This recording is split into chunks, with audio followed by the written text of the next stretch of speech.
Bismillahirrahmanirrahim. Assalamualaikum warahmatullahi wabarakatuh. Alhamdulillah. Alhamdulillahilladzi arsala rasulahu bil huda wa dinil haqq liyudhhirahu 'ala dini kullih wa kafa billahi shahida. Asyhadu an la ilaha illallah wahdahu la syarikalah iqraran bihi wa tauhida. Wa asyhadu anna Muhammadan abduhu wa rasuluh alladzi la nabiyya wa la rasula ba'dah. Allahumma salli wa sallim wa barik ala sayyidina Muhammadin wa ala alihi tahirin tayyibin wa ashabihi ajmain wa man sara ala nahjihim ila yaumiddin. Amma ba'du, jamaah sekalian yang dirahmati oleh Allah Subhanahu wa taala. Alhamdulillah, pada kesempatan yang berbahagia ini kita semua hadir di majelis ilmu, majelis hadis Mishkatul Masabih, yang insyaallah pada kesempatan ini akan membahas tentang wasiat Nabi sallallahu alaihi wasallam, 5 pilar daripada pilar-pilar akhlak, ya. Siapa yang mengamalkan 5 pilar ini maka akan dijamin oleh Allah Subhanahu wa taala kesejahteraan, kebahagiaan di dunia dan akhirat, ya. 5 pilar akhlak ini itu sebagai solusi dari semua problematika yang dihadapi manusia di dunia ini. Solusi dari krisis yang multidimensi, ya. Lebih-lebih krisis yang paling krisis, yaitu krisis akhlak, ya. Karena ketika manusia dilanda oleh krisis akhlak, hilangnya akhlak, maka hilang pula dari suatu peradaban manusia. Ketika akhlak itu hilang, maka hilanglah kemanusiaan, ya. Dan juga hilanglah peradaban. Wa innamal umamu akhlakun ma baqiyat, ya. Jadi sesungguhnya umat, suatu peradaban umat itu ditentukan oleh akhlaknya. Jadi kalau akhlaknya hilang, maka hilanglah peradaban umat tersebut, ya. Oleh karena itu, salah satu upaya untuk keluar dari krisis akhlak ini yang hari ini melanda hampir di seluruh penduduk bumi, ya, khususnya di negeri kita yang tercinta, bagaimana hilangnya akhlak itu telah membawa wabah yang lebih dahsyat daripada wabah COVID-19 itu sendiri, ya. Semua menyadari kita hari ini berada di satu zona di mana ujian COVID-19 itu belum selesai. Tapi ada yang lebih parah dan lebih mengkhawatirkan daripada ujian wabah ini, wabah corona ini, yaitu sikap manusia, hilangnya akhlak. Bagaimana di tengah-tengah krisis, di tengah-tengah orang sedang paceklik, ya, sedang kekurangan, sedang kesulitan, ketika akhlak itu hilang, maka bantuan untuk sosial dikorupsi, bantuan untuk orang-orang kecil malah hilang. Ini sebenarnya lebih parah dan lebih mewabah, ya, daripada wabah itu sendiri. Maka oleh karena itu Nabi SAW mengingatkan kepada kita tentang 5 perkara, ya, yang ini menjadi pilarnya akhlak.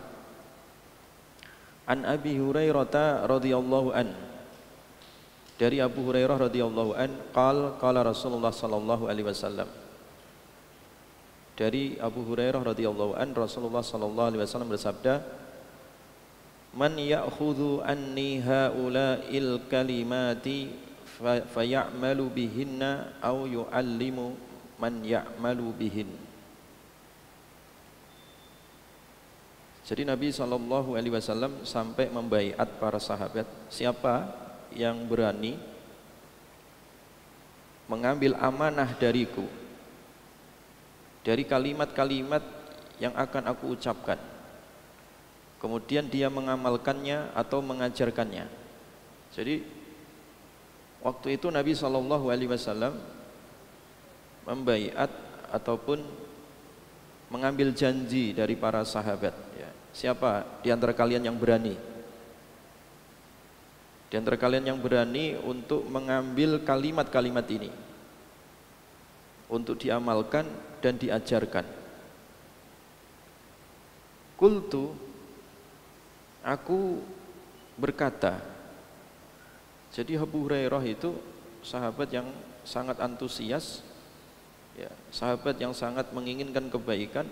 Maka seketika beliau mengatakan, ana ya Rasulullah, aku ya Rasulullah, aku yang akan menyampaikan amanat ini. Jadi itu sigapnya para sahabat, ya, responsif, ya. Jadi sahabat itu kalau ditawari kebaikan itu tidak mundur, malah maju gitu. Ya, sahabat itu tidak pamrih, orangnya tulus, ya, orangnya ikhlas dan menghendaki kebaikan. Jadi ketika Nabi menawarkan siapa yang siap untuk mengemban kalimat-kalimat ini untuk diamalkan dan diajarkan, Abu Hurairah langsung mengatakan, aku ya Rasulullah, siap.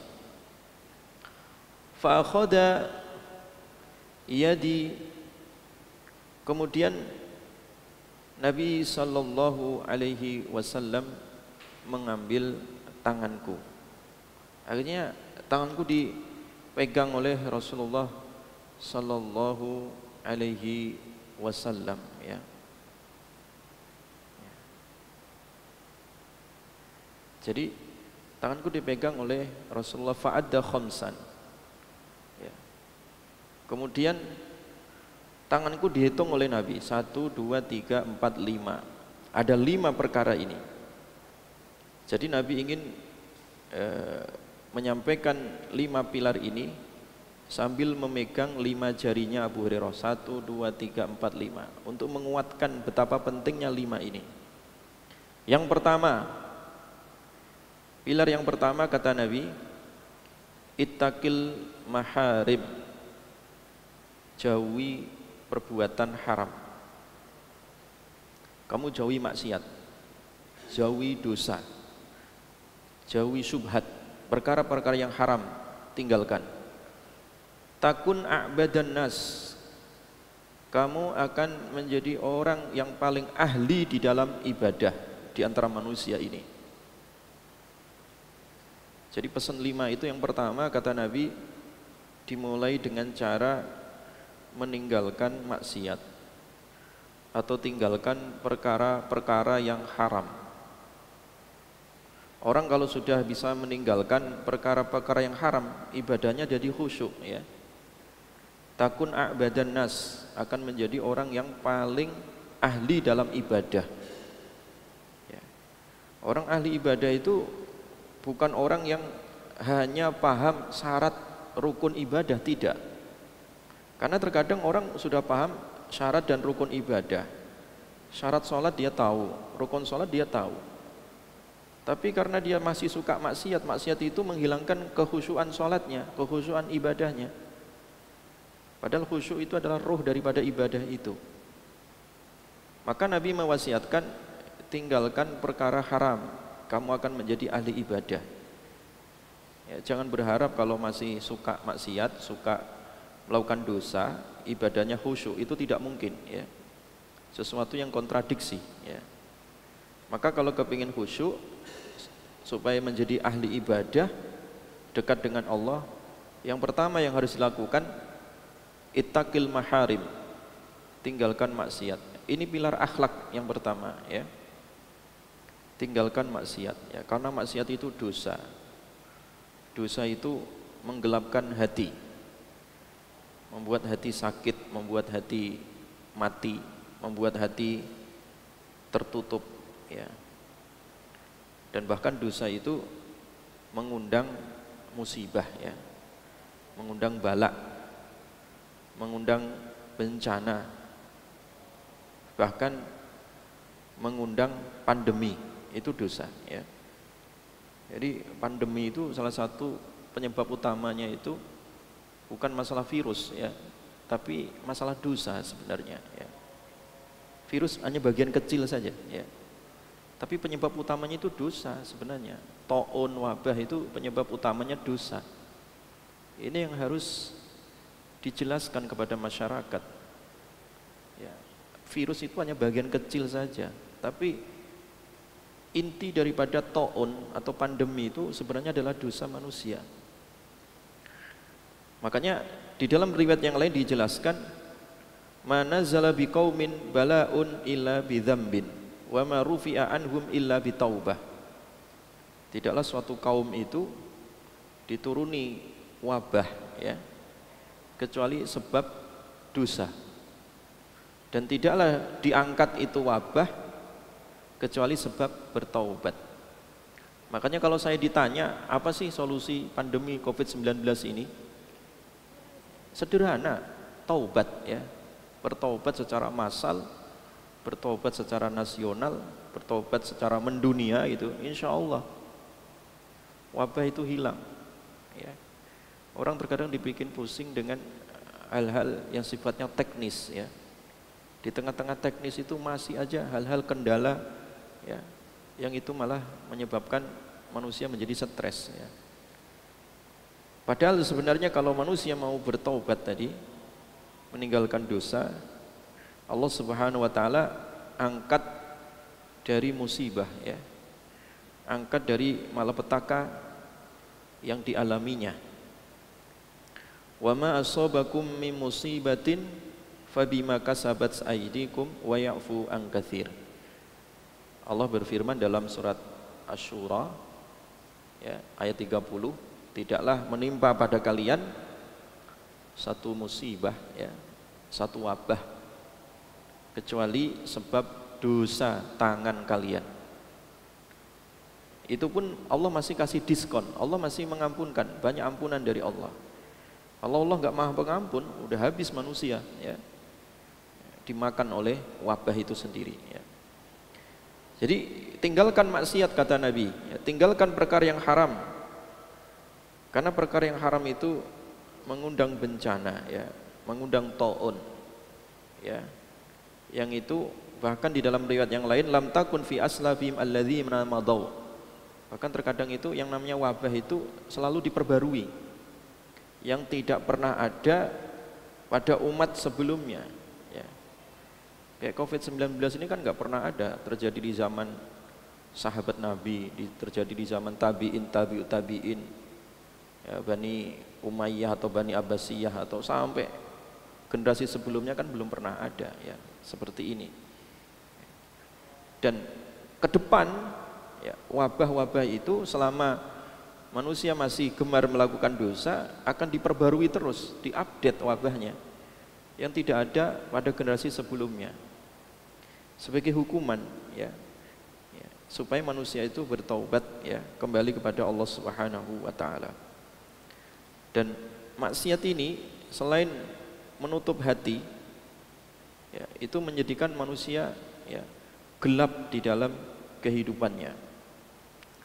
Sahabat Ibnu Abbas ya radhiyallahu an, beliau berkata, innalil hasanati dhiya'un fil wajhi, sesungguhnya kebaikan itu akan menerangi wajah seseorang, wa nuran fil qalbi, dan cahaya di dalam hati, wa sa'atan fil rizki, dan kelapangan di dalam rizki, wa quwatan fil badani, dan kekuatan pada jasad, wa mahabbatan fi qulubil khalqi, dan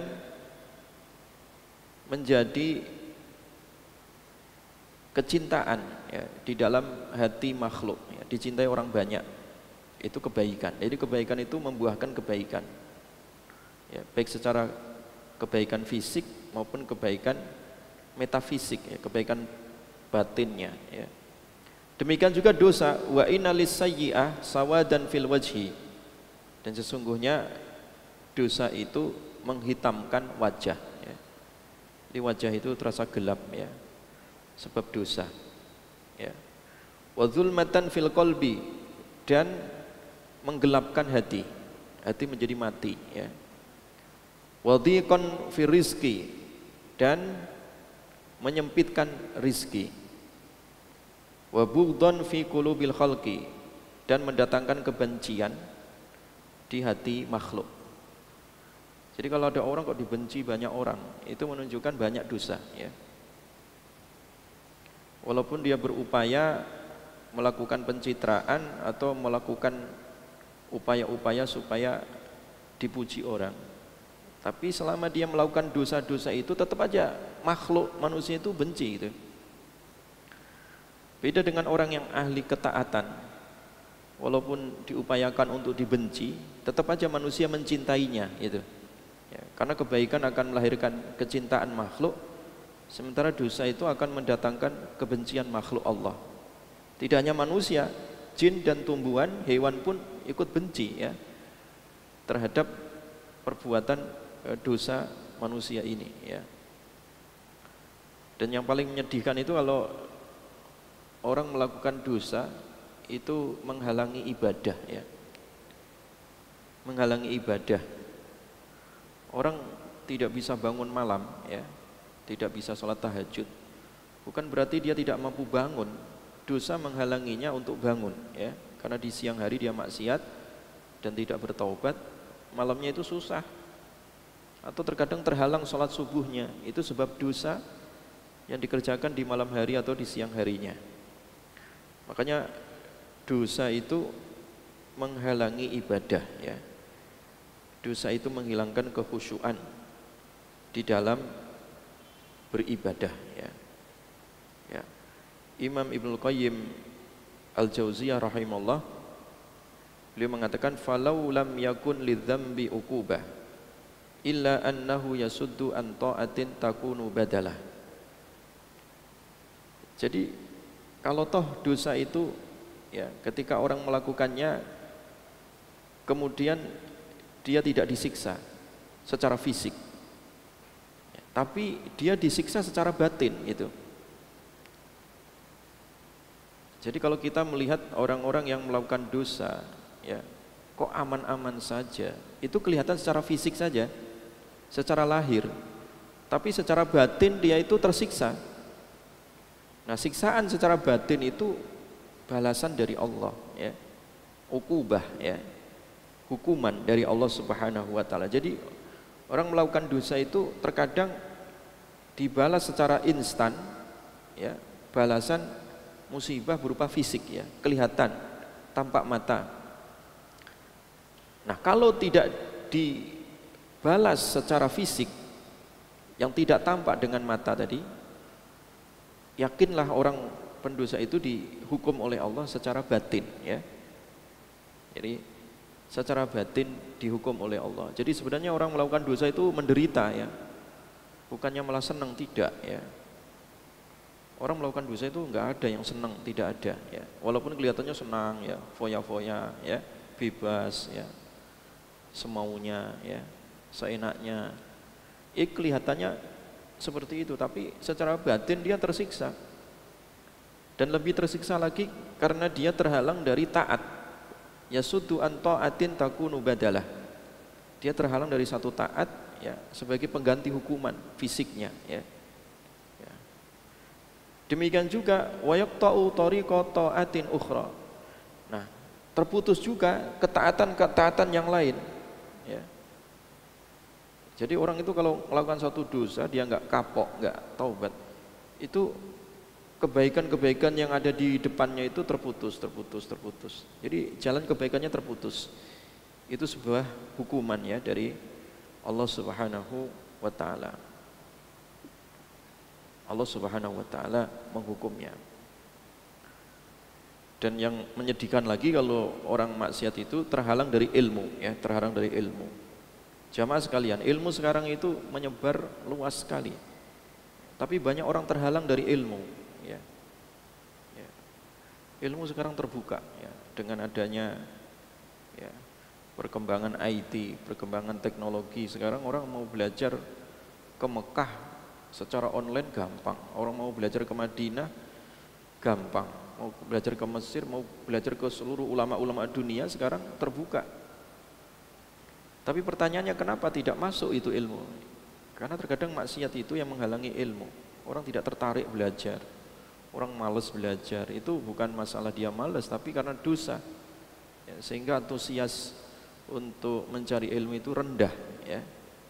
Orang lebih senang hiburan, lebih senang maksiat, lebih senang perkara-perkara yang melalaikan dan seterusnya. Itu karena dosa ya, yang menggurita di dalam jiwanya. Ya. Jamaah sekalian yang dirahmati oleh Allah Subhanahu wa taala.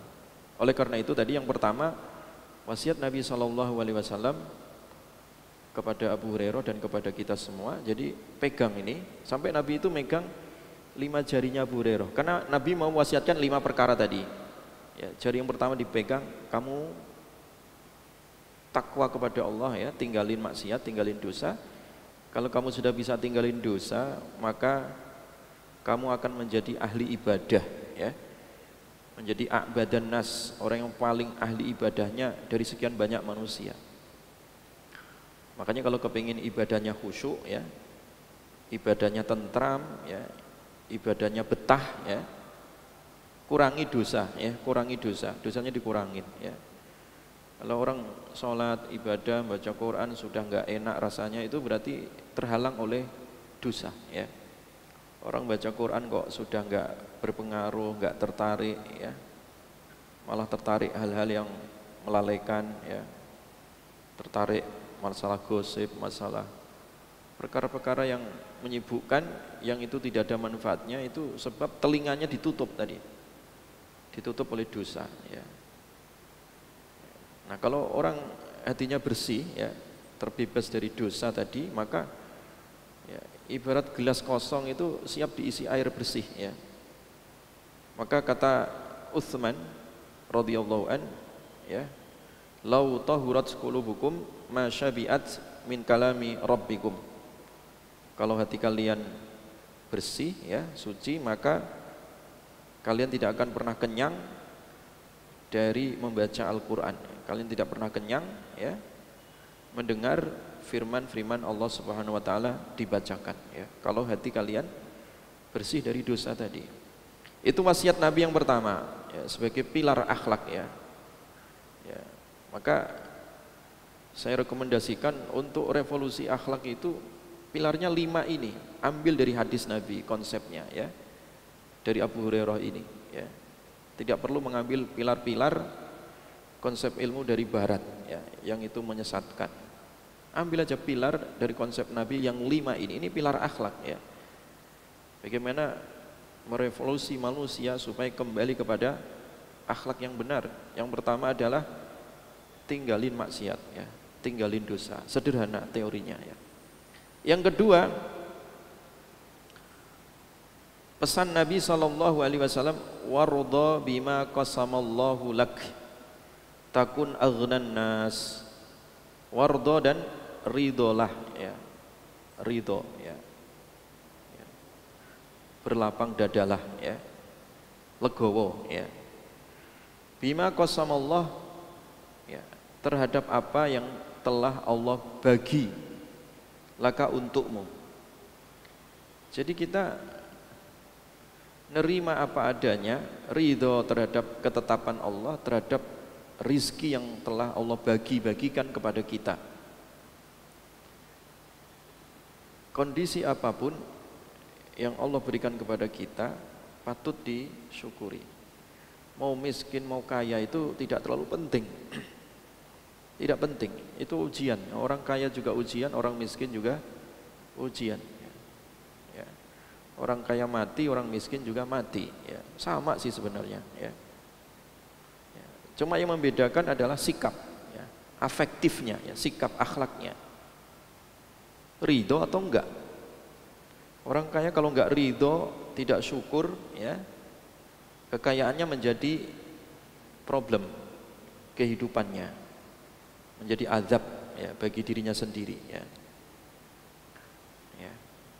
Orang miskin kalau dia tidak sabar juga sama, itu akan menjadi bencana ya, nestapa di dalam kehidupannya.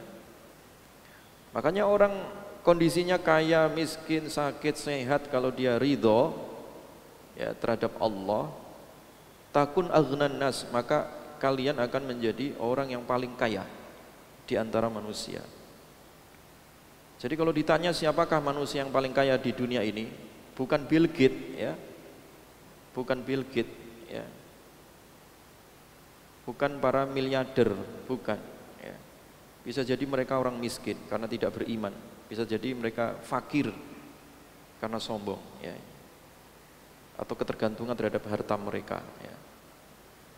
Tapi orang kaya yang sesungguhnya di dunia ini adalah orang yang paling ridho ya terhadap pemberian Allah Subhanahu wa ta'ala ya. Orang yang paling ridho terhadap pemberian Allah itulah yang paling kaya ya. Bisa jadi mungkin secara fisik dia compang-camping ya, tidak punya tempat tinggal yang layak, tidak punya kendaraan yang mewah, tapi kalau hatinya ridho dia kaya sesungguhnya ya. Sebaliknya bisa jadi kalau orang fasilitas sudah lengkap ya, mobilnya bagus ya, rumahnya mewah, tabungannya banyak, rekeningnya di mana-mana, punya jabatan ya, punya kekuasaan, tapi masih doyan berasnya orang miskin, itu orang miskin dia ya. Masih korupsi ya, amanah untuk rakyat misalkan, itu orang miskin sebenarnya ya. Karena apa? Dia belum bisa mengenal dirinya, belum bisa mensyukuri nikmat yang Allah kasih di tangannya. Artinya dia belum bisa mengenal nikmat itu. Yang ada apa? Kerakusan. Manusia itu kalau udah rakus itu buta ya, mata dan mata hatinya ya. Bahwa tamak itu ya, tamak itu kata Nabi al-fakru al-hadir ya, kefakiran yang selalu hadir di depan mata. Jadi orang tamak itu sebenarnya adalah orang fakir yang dihantui di depan matanya itu bayang-bayangan kemiskinan, fakir yang instan ya. Itu adalah bagi orang-orang yang tamak tadi ya. Makanya dia disebut orang fakir oleh Nabi ya, bukan masalah dia tak punya harta, hartanya banyak. Fakir karena akhlaknya tadi ya, karena jiwanya tadi yang rakus ya. Maka akhlak yang mulia itu pilarnya tadi adalah bagaimana punya sikap ya, ridho terhadap rezeki yang telah Allah bagi-bagi ya. Ya, karena manusia itu ya rezekinya tidak akan pernah tertukar ya. Rezeki manusia itu tidak akan pernah tertukar ya. Malaikat itu kalau diutus Allah untuk dibagi rezekinya tak pernah tertukar ya. Makanya kata Imam Hasan Al-Basri, aku tahu bahwa rezekiku tidak tertukar dengan rezeki orang lain, maka aku ridho, sehingga aku sibukkan untuk ibadah, nggak ngurusi rezeki orang. Kadang ini manusia itu kan suka ngurusi atau ngambil rezeki orang sehingga menzalimi ya. Kerakusannya itu menjadi-jadi. Kalau udah rakus hilang, sifat manusiawinya itu hilang. Orang punya satu gunung emas, dia kepengen cari gunung emas yang berikutnya ya. Dan kalau orang itu orientasi hidupnya rakus ya, Allah uji ya, uji kehinaan di dalam kehidupannya. Makanya kalau orang itu tujuannya dunia, man kana dunya hammahu faraqallahu alaihi amrahu. Siapa yang hidupnya itu hanya untuk cita-cita dunia, maka urusannya itu dipecah-pecah oleh Allah. Dia itu disibukkan, kadang nggak tahu itu sibuk gimana gitu ya. Terkadang pikirannya itu pecah-pecah kemana-mana. Itu karena memang kerakusan duniawinya itu sudah mendarah daging di kepalanya. Pikirannya itu bercabang-cabang kemana-mana gitu ya. Urusannya pecah-pecah. Wa ja'ala faqrahu baina ainaihi, dan Allah jadikan kefakiran itu di depan mata. Hidupnya itu dibayang-bayangi ketakutan gitu ya. Gelisah ya. Walam ya'tihi minad dunya ila ma kutiba lahu, dan tidak datang dunia, rezekinya enggak datang kecuali yang sudah ditetapkan oleh Allah. Ya. Itu kalau orang itu rakus dunia itu begitu, dihukum oleh Allah, sakit jiwanya ya, sakit mentalnya, diuji dengan kerakusan-kerakusan tadi. Beda kalau orang itu ridho tadi. Kalau orang itu ridho ya, terhadap pemberian Allah, orientasinya adalah pahala akhirat, maka balasannya adalah wa man kanat akhirah niyatahu. Ya, siapa yang akhirat itu adalah menjadi niatnya, jama'allahu lahu amrahu. Allah kumpulkan urusannya. Jadi urusannya jadi mudah. Fokus urusannya itu. Tidak pecah-pecah tadi. Wa ja'ala ghinahu fi qalbihi, dan Allah jadikan kekayaan di dalam hatinya. Wa tajhudunya wa hiya raghimah, dan dia dikasih rezeki di dunia dalam kondisi dia senang. Ya, dalam kondisi dia senang ya. Jadi itu jamaah sekalian yang dirahmati oleh Allah. Makanya kalau orang itu ridha terhadap rezekinya Allah, warda bima qasamallahu lak, maka orang seperti ini adalah orang yang qanaah ya, orang yang bahagia. Qad aflaha man aslam wa ruziqa kafafa wa qana'ahu Allah bima atah. Sungguh bahagia orang yang dia sudah diberi hidayah Allah untuk masuk Islam ya, diberikan rezeki secukupnya, kemudian diberikan qanaah di dalam hatinya ya, itu adalah orang yang bahagia ya. Jadi orang bahagia itu sederhana rumusnya ya. Orang bahagia itu rumusnya sederhana, ridho terhadap ya rezeki Allah ya. Enggak usah rakus, enggak usah iri ya, dengki, hasud ya terhadap nikmat orang lain ya. Itu kunci orang yang ridho, adalah sebagai kunci kebahagiaan. Makanya supaya ridho terhadap pemberian Allah itu, kalau urusan dunia lihatlah yang di bawah ya, lihat yang di bawah. Unzuru ila man asfala minkum, lihat yang di bawah kalian ya. Dalam masalah rezeki itu lihat yang di bawah, jangan nengok ke atas. Wala tanzuru ila man huwa fawqakum, jangan lihat orang kalau rezekinya yang lebih, jangan dilihat ya. Lihat orang yang rezekinya lebih kurang dari antum ya. Fa wa ajdaru alla tazdaru nikmatallah ya. Jadi kalau orang itu melihatnya ke bawah, itu hatinya ikut ke bawah, artinya semakin qanaah ya, merunduk ya. Tapi kalau orang melihatnya ke atas ya, ke atas, maka hatinya juga ke atas, artinya rakus ya dan sombong ya. Maka pilar yang kedua ini Nabi mengajarkan ridholah terhadap rezekinya Allah ya. Nahnu qasamna bainahum ma'isyatahum fil hayati dunya. Karena rezeki udah dibagi kok ya. Wong kita nggak minta rezeki juga dikasih Allah ya. Allah itu innallaha wa razzaqu dzul quwwatil matin. Allah itu Maha pemberi rezeki. Yang ngasih rezeki kita itu bukan nenek moyang kita, bukan pekerjaan kita, bukan ya. Bukan warisan kita, bukan ya. Yang ngasih rezeki itu Allah ya. Rezeki itu bukan di kantor, bukan di pasar ya. Rezeki itu di langit. Wa fis samai rizqukum wa ma tu'adun. Di langitlah rezeki kalian. Ya, dibagi-bagi dari langit ya. Bukan dari anggaran-anggaran ini, anggaran itu, tidak ya, tapi dari langit rezeki itu ya. Kalau bukan rezekinya mau dikejar 1000 kali ya, juga sekalipun nggak akan dapat ya. Ya, rezeki itu ya kayak bayang-bayang, kalau dikejar dia lari, kalau diem dia menghampiri kita ya, itu rezeki ya. Makanya tidak perlu gelisah dengan masalah rezeki, yang penting kita qanaah, ridho, ikhtiar, tawakal, nah itu insya Allah ya, menjadi orang yang paling kaya. Yang ketiga, wasiat Nabi SAW, wa ahsin ila jarika takun mu'mina. Berbuat ihsanlah kepada tetanggamu ya. Tetangga itu orang yang ya, di sampingmu atau di samping rumahmu.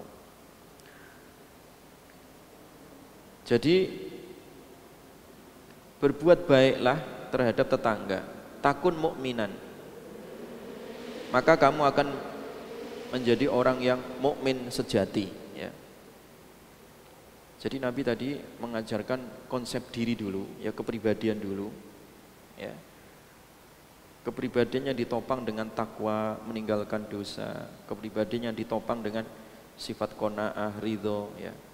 Nah, kalau kepribadiannya sudah terbentuk, dia akan mendatangkan manfaat bagi orang lain. Nah, orang yang paling dekatnya siapa? Tetangganya, dimulai dari orang yang terdekat, ya. Maka ketika dia sudah mulai berbuat baik kepada manusia, tolong menolong kepada manusia, wa ta'awanu 'alal birri wat taqwa, ya, ta'awun, menolong, ya, itu berarti dia seorang mukmin, ya. Orang mukmin yang hakiki itu adalah orang yang membukakan manfaat bagi orang lain, ya.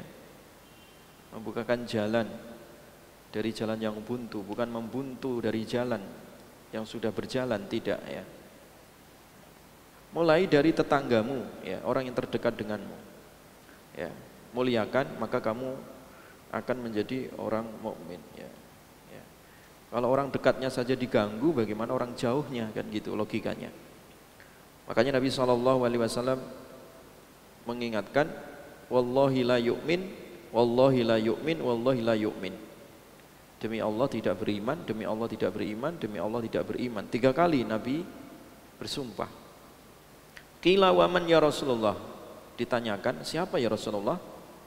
Qala, Nabi menjawab, alladzi la ya'manu, ya, alladzi la ya'manu jaruhu bawa'iqahu, yaitu orang yang dia punya tetangga, yang tetangga itu tidak merasa nyaman karena gangguannya tadi, ya.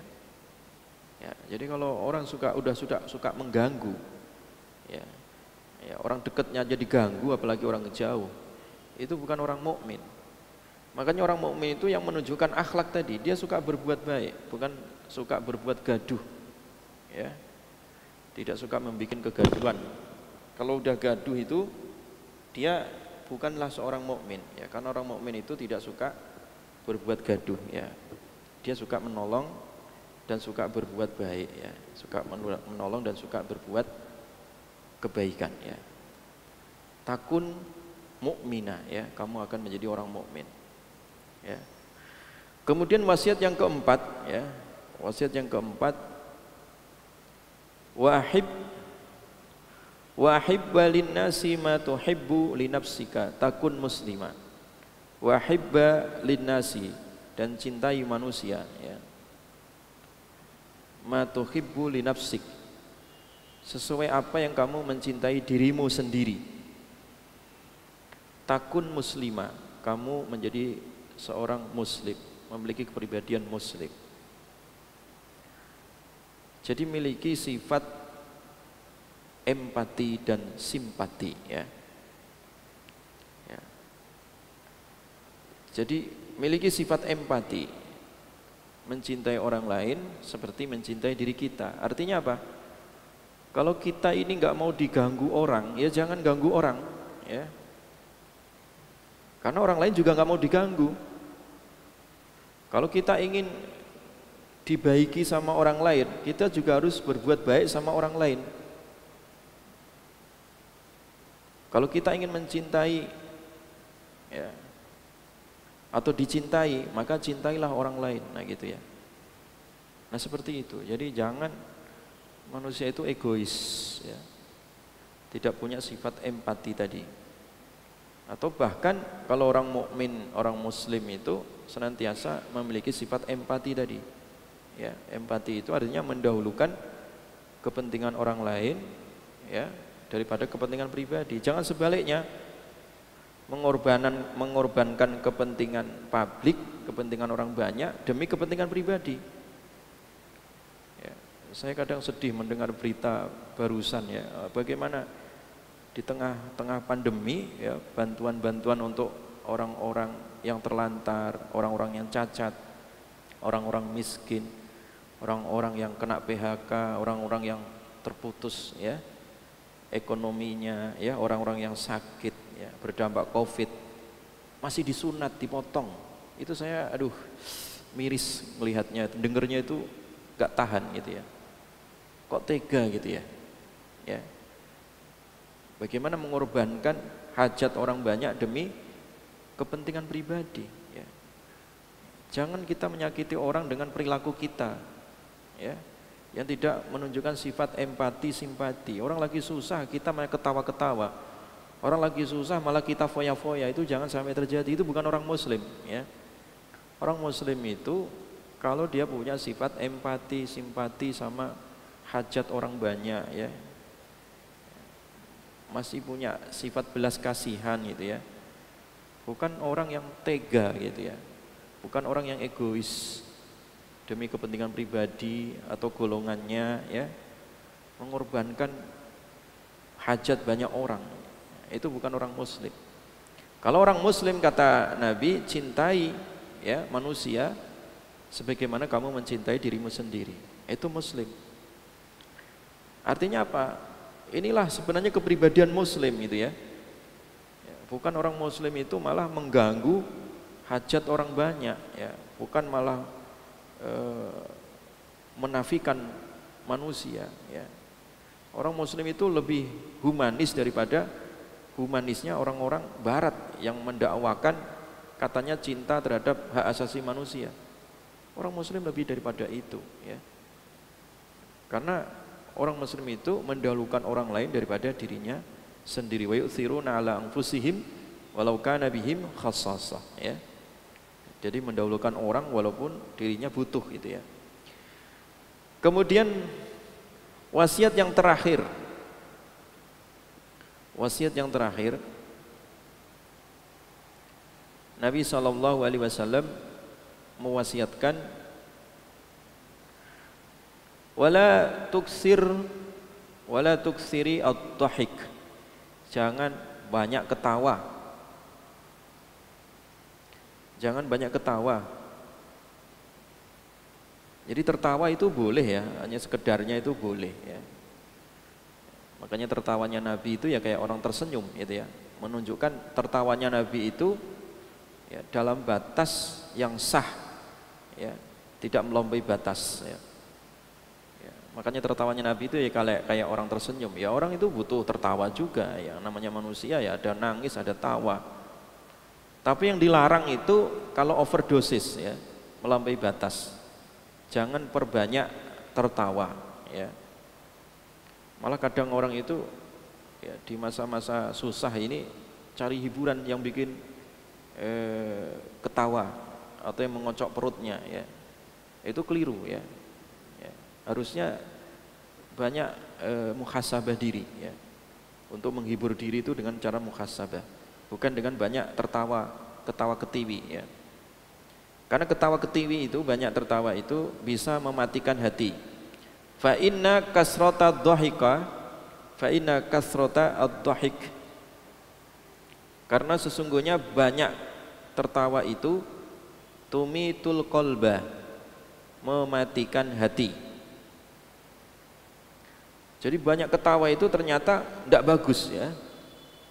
Walaupun orang banyak melihatnya itu hiburan ya, supaya terhibur ya, supaya terhibur ya, nonton pelawak ya, nonton komedi ya, nonton ya hal-hal yang bisa bikin ketawa orang, hal-hal yang lucu ya, ya atau bikin lelucon ya, supaya diketawain. Itu malah dilarang sebenarnya ya. Makanya salah satu profesi yang diharamkan, yang terlaknat itu profesi pelawak ya. Itu haram. Wailun lilladzi yuhaddits fayakdzib liyudhika bihil qaum. Celaka kata Nabi ya, orang yang kalau ngomong ya, dia ngomong dibikin-bikin ya, dibuat-buat omongannya ya, seakan dia berdusta ya, supaya orang yang mendengar itu tertawa ya, maka kata Nabi wailun lahu ya, celaka dia ya.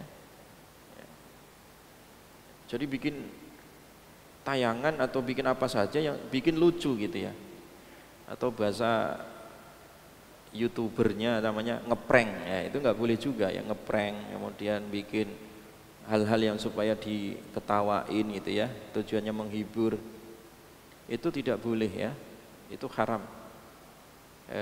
Nabi melaknat sampai 3 kali ya.